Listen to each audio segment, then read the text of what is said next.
तीन वाहनाच्या अपघातात कारचा चेंदामेंदा, 4 जण जखमी।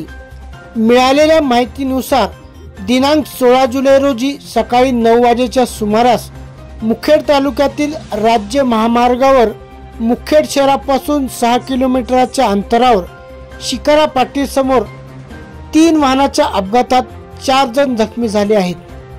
महाराष्ट्र राज्य मार्ग परिवहन महामंडळाची बस क्रमांक MH20BL 1232 ही बस शिरूर ताजबंदहून मुखेडच्या दिशेने जात होती।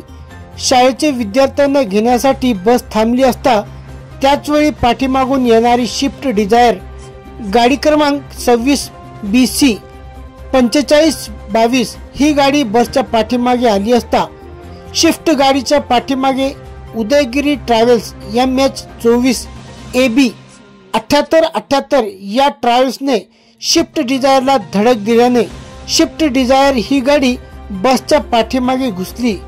सुदैवाने या अपघातात जीवितहानी झाली नसून बस व ट्रॅव्हल्सच्या मध्ये कार ही गाडी चिरडल्याने कारचे मोठे नुकसान झाले आहे।